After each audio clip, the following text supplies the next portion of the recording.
Welcome to our bold analysis, another interesting video in the making. So, for quite some time, there has been a dominant narrative in the public space that George Wajackoyah is eating into the youth basket, the youth vote.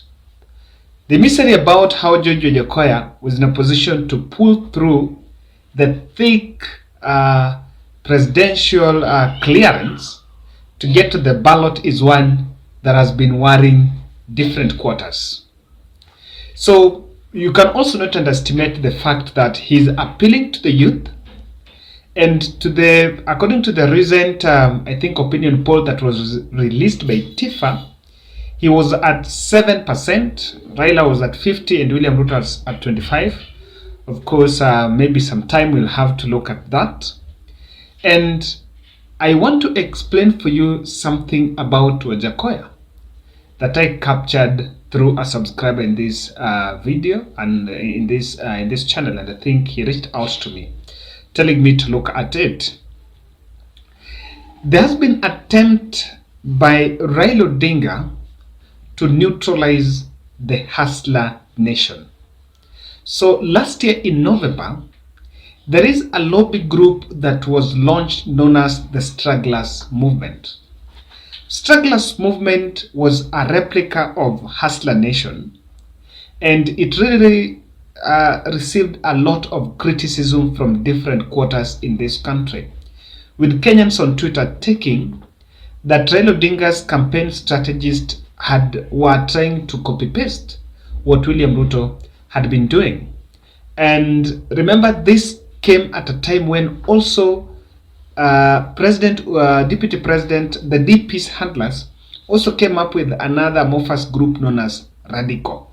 But the Radical was never registered somewhere. This is a group that was formed after Dennis Etumbi went through the abduction in December, then recovery. From there, it's just around that time that Radical was formed. The Stragglers Movement spoke about cutting-edge political approach to telling people that they need to vote not based on tribes and all that aspects, but they were so specific, hitting Deputy President. Now, this is a file from their past. I think that was the very ever press briefing that they held. They held rallies all over the country for I think 1 month, but I captured this in their launch. Sisi tunasema struggle ni real. Hatuwezi kulinganisha Stragglers Movement na wale wenzetu ambao wanaadaa na kudanganya Wakenya kwamba wao wako watu wa chini, ilhali wao ni watu wa juu, na tumejua corruption inaendelea pande zote, alafu wenda sasa umeka up na economic model. Uongo. Huwezi kuwa umeparticipate kwa land grabbing za mashule hadi ya mtu binafsi, alafu wewe sasa unataka kupanga nchi na title deed na watoto wasome. Uongo. We focus our efforts especially on inclusivity, sustainable development, equity and equality among the majority of Kenyans that for decades have struggled for a better tomorrow. So that was the Stragglers Movement. The Stragglers Movement vanished somewhere around January. It was all there, I think, the first week of January, then it vanished. But it really gave Ruto a run for their money, because if you could check Twitter, it trended for quite some time. Now, there is something that the voters register is pointing out to a low youth turnout on August 9th. The number's gone down by 5%, and the register is pointing at 39%. And of course, according to what they're saying, I think the register is pointing at 32% from 39 in 2017. And that drop, of course, is one that still analysts are struggling to unpack how exactly that went down, or even though if you compare registration last time and this time, registration is high. And also, the national census had shown that the youth constitute 75% of the population. I think that has been the biggest lie. So this is pointing out to a very interesting approach to campaigns, and politicians may then have to change, or rather to re-strategize there's been a lot of messaging targeting the youth, the music that is being played there, the imageries, and bit of quite more concentrated approach to the youth. But I think there is also another constituency known as the women. I think it's only Deputy President that has been trying best to, yes, cut out an edge with the women, especially when posturing before the voters. Now, I saw 2 attacks on Wajackoyah, and it points out to Awari on Deputy President's side. I want you to watch this. Is a clip when Deputy President was meeting some clergy, and he pointed out to Nchisi Arege na Bangi. This country will go places because we believe in a faithful God. This country will go places. I have no doubt in my mind. Yeah.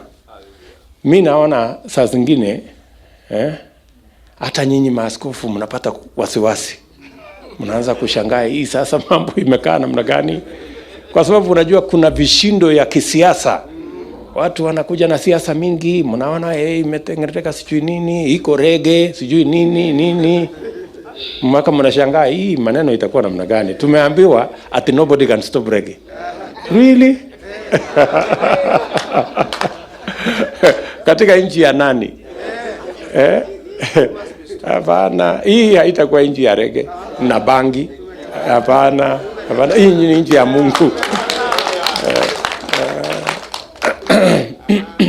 Now, guys, so that was like some 2 weeks ago. Today, there was a low-key Nairobi Economic Forum. And I just want to point out something. What people would expect is Nairobi Economic Forum will be the mother of all these forums, and it will be big. But that event was low-key. There is nothing that you can point out, and if you want to know, they just did it better some part of the day, then they went for a rally in Mathare.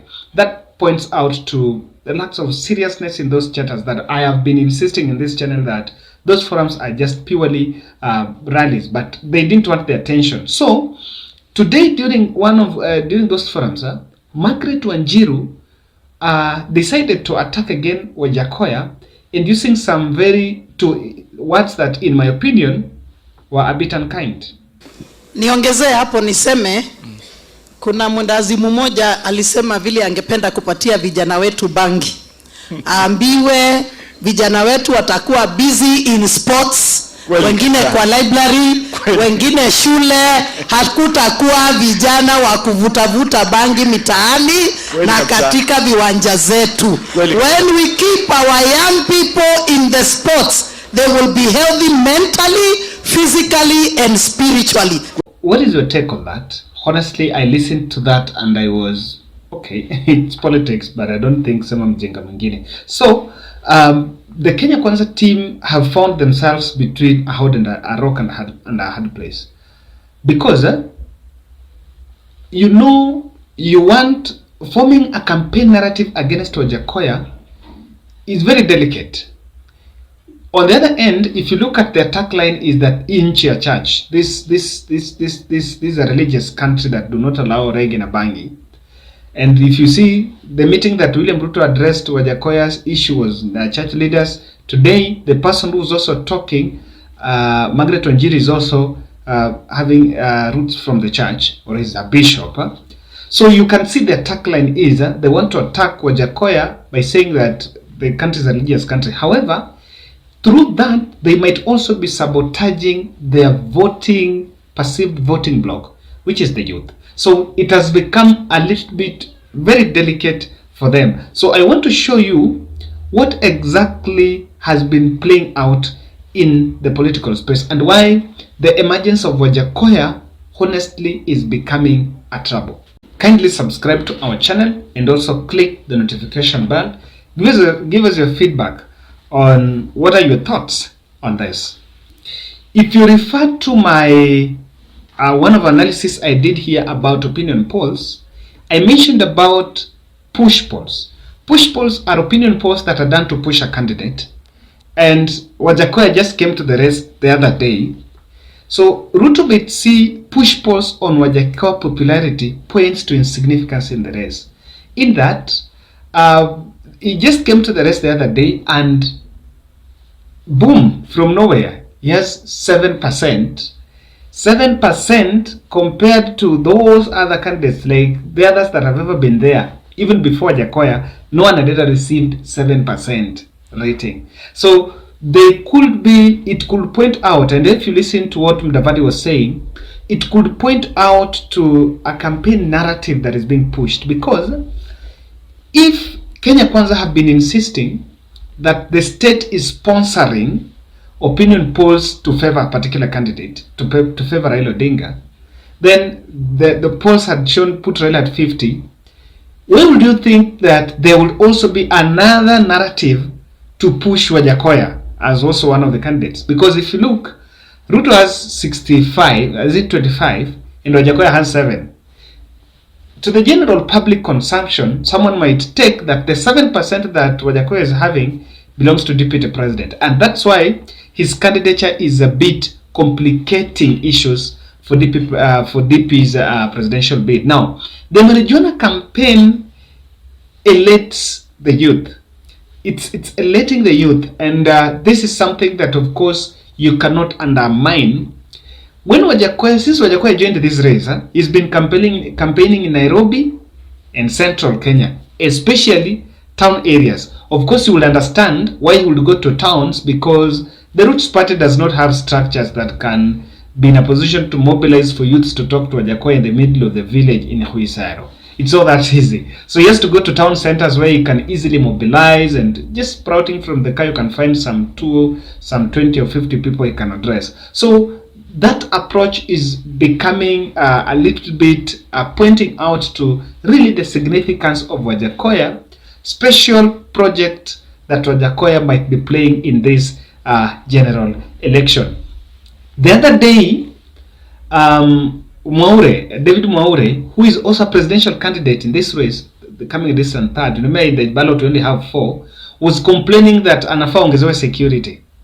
There have also been a report that Wajackoyah is really getting a lot of support in terms of security and facilitation. Of course, they're supposed to be given the packages that you are supposed to receive as a presidential candidate. And there have also been reports that Wajackoyah is getting a lot of favors from the government. That points out to something. But the Roots approach is cutting off both Raila and Ruto and putting them in the same basket. So after putting them in the same basket, what that means is this. Ruto envisioned a 2022 campaign that would be pegged on him as a hustler, mtu ambaye anateswa, against Raila Odinga, someone who has the favors of the government and is someone who is a gifted candidate. However, Wajackoyah brings in another shift to that, because he says that both Raila and Ruto are the same faces that have been together. He comes in as a fresh energy, and when he talks to the same people, the youth that listen to Raila, the same that listen to Wajackoyah, and the same that listen to Ruto, Wajackoyah seems to have a different message that, look here, I am a different person from the normal faces that we've been seeing. This is sitting pretty uncomfortable, because Ruto will want a situation where he is also not classified with Raila Odinga under the same category. Wajackoyah worked in intelligence for some point, and I was just talking to a guy who is a policeman, and of course we are just having peer analysis. A question emerged that, how would you think if he worked with intelligence, wanaweza mkubalia kuja avae? Don't you think they will not want someone like that aingie government, or someone who already knows how things are working? Would you think there are direct links with Wajackoyah to his roots in intelligence? Because he's ever worked there, he was once an employee there, and he understands how the game runs. Could it be that there is a collision? So I can point out to Wajackoyah's links, having worked with the intelligence team, points out to a collusion, a special project in this election. Ladies and gentlemen, this is my bold, and of course the dominant narrative has been that Wajackoyah is eating on William Ruto's votes. Honest question, how? Where? Yes.